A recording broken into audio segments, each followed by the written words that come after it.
It's so interesting. I actually realized how damaging the words we use can be. Mhm. And it's not just society is pushing upon us images of unattainable standards. Actually, they are teaching us how to define certain things and what sort of words we should use in those situations. Yes. Thank you for pointing that out, because obviously it's so radicated in our culture that to Yes. me it was normal to say, well, I'm overweight. Well, you're Yeah. right. I'm not being compassionate towards myself and my body. Right. So where do we start there? So one of the things you just said there, which is, oh, I realized how damaging the culture is.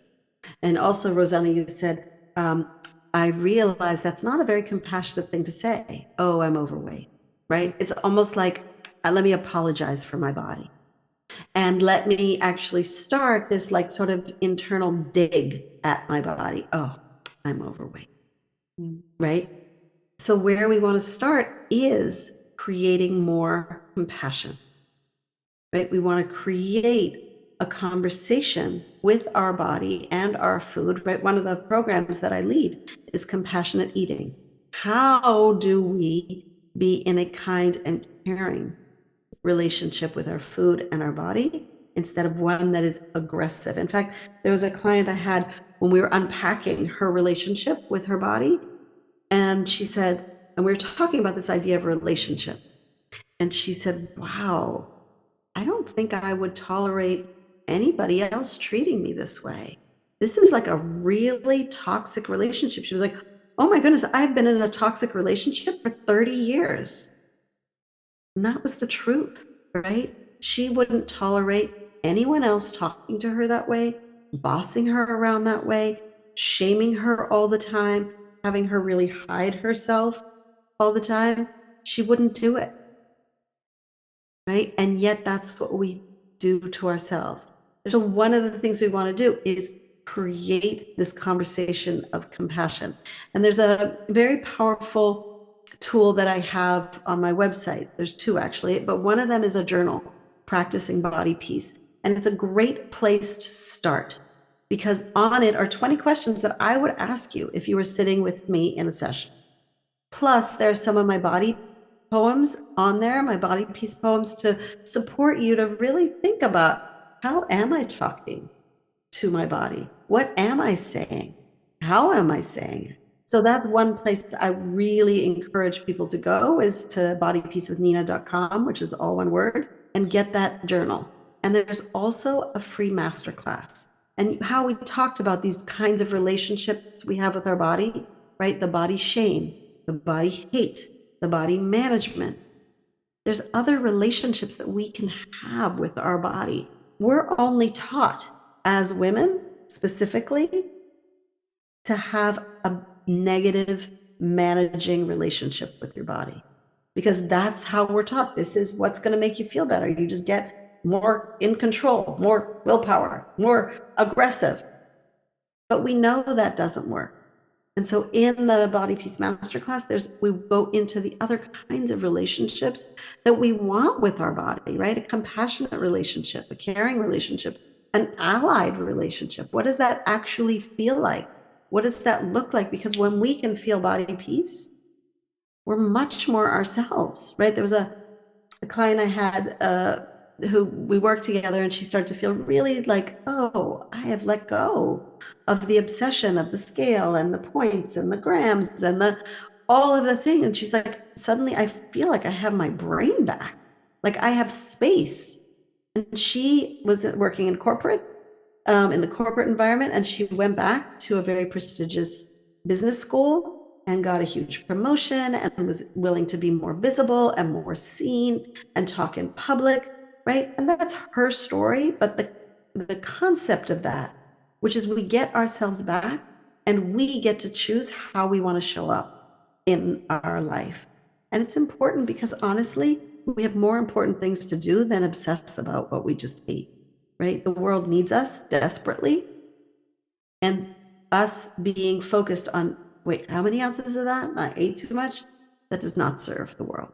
We talk about, you use the word relationship, talking about our bodies, but there are physical relationships with other people that also may affect the way we think and talk about our bodies. So, for example, very often we think that we have to be on that strict diet or that very strict exercise regime because of our partners, so because we have to look in a certain way for them rather than for ourselves. How important is to separate these two things? So the way I want to, there's a couple of ways I want to answer that question. And one of them is through a poem. So I write body piece poems.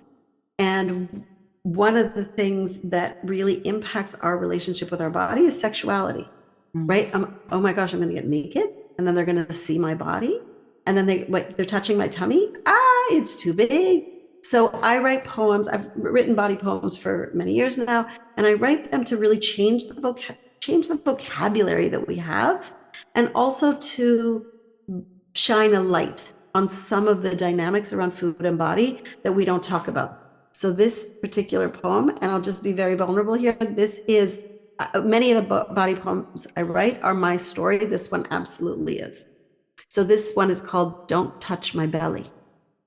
We were in bed together, touching all the places for delight, but out of my mouth came, "Don't touch my belly," and I moved his hand away from the part of me that I thought was too big, too much, not flat enough, not appealing.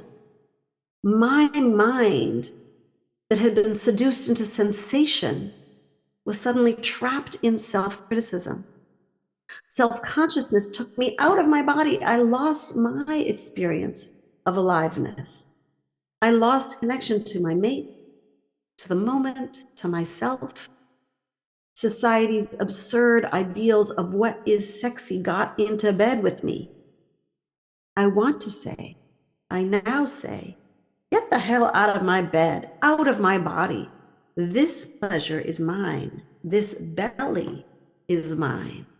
And then I put his hand on my belly because that's sexy too. Oh, that is so beautiful. Thank you so much for gifting us with this poem.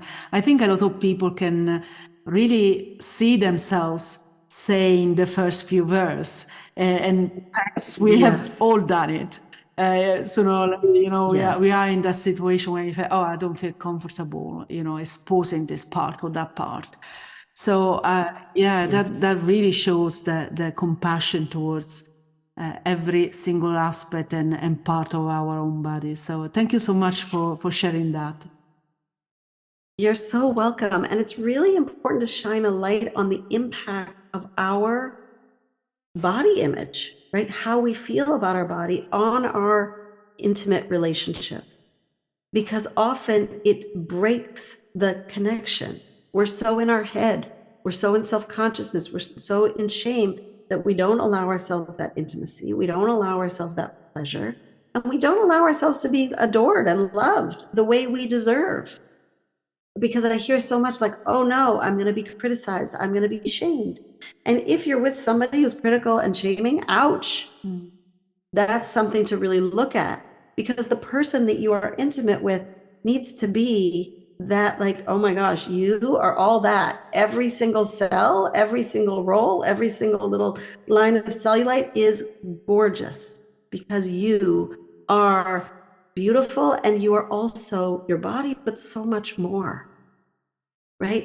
Because we're not loved just because we're in this physical package. And if you are, run, because that package is not going to stay the same, right? We are all aging. As my mother, who's 91, says, if we're lucky, we're aging, right? So we're all aging and our body is going to change. So really, how do you want to be in relationship? Again, we're coming back to a relationship with yourself so that you can be fully present in those relationships. And I also want to say that when we do our own work about our relationship with our body, it impacts everybody in our sphere. It impacts the other women. When women are like, oh, what diet are you on? Or what are you doing? You're like, you know what? We talk way too much about diets and foods. What do you think about, I don't know, the quality of our water? What do you think about world politics? What do you think about anything else? What are you feeling? What are you reading? Way more impactful. So when we shift out of it, we impact the women in our life, but we also impact the next generation because they are watching. They are watching you as you get dressed. What do you say to yourself in the mirror? Oh, these jeans are too tight. I should lose weight. Oh, my butt is too big in this. Oh, do these pants make me look fat? They are watching and listening, and they are internalizing what you say to your body as the way to be in relationship with a body. So when you do your own work to heal your relationship with food and body, you are making a difference to the next generation in a big way. Oh, I love that. Absolutely love that. And as we were mentioning just before starting, I started noticing how my little niece, just 8-year-old, is noticing and paying attention to airbrushed girls and advertisement and this kind of thing. So obviously that is a very important point. But there is something that made me think that you said that very often is just our idea that we are not beautiful enough or that part is just too big. Perhaps our partners don't even notice, or people around us don't even notice. So it's more a problem for us than for them, but we take them as responsible. Often that is true. They're like, what? You know, I remember when when my butt was getting wider, and I looked in the mirror one day and I said, I'm like, my butt's getting wider. And my husband was like, and the problem with that would be what? Like, he was like, I don't get the issue here. Like, okay, great. So there's more. Fantastic. Like, even better, right? Like, what they're thinking and what we're thinking are very, very different. And one thing I want to come back to that you said that's really important, Rosanna, you said it's our ideas.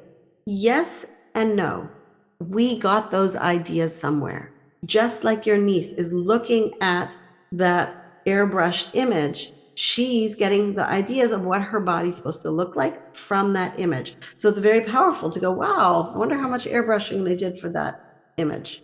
Oh, I wonder how many filters are on this image on Instagram, right? Is to really call out our society. And within us, when we hear that critical voice, where did I learn that?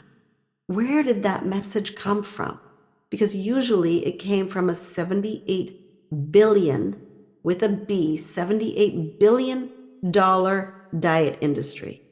So every day, billions of dollars are coming at women, men too now. They're coming at us saying, your body is not okay. You should fix your body. And in fact, you should buy our new weight loss product in order to fix your body. You should do our new extreme, challenge, blah, blah, blah thing in order to fix your body. No, right? Coming back. What do I know about my relationship with my body? Do I need to work on this relationship, right? I just spoke to somebody who became a new client yesterday, and she said, she'd just gotten out of a marriage for 20 years. And she said, oh my gosh, I realized I've internalized all of the judgment that was in that marriage. And, she said, I said to my sister, I need to talk to Nina. And her sister said, no, you don't. You just get over yourself. Like, you're fine. And she was like, if I could, I would. But those messages that I got in my culture that were reinforced in a marriage that was not positive are so ingrained, I believe it.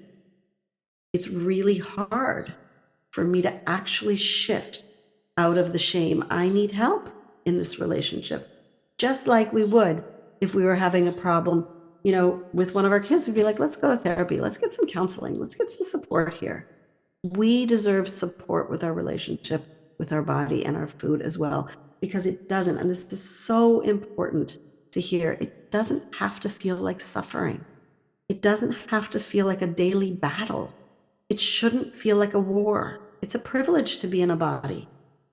But sometimes we have to reclaim that privilege and reclaim that this is a really cool thing to do, is to be a human in a body. Nina, thank you. Very much appreciated. Thank you so much, Rosanna. Thanks for watching. If you enjoy this content, subscribe to our channel and don't forget to hit the notification bell and like this video. See you in the next one.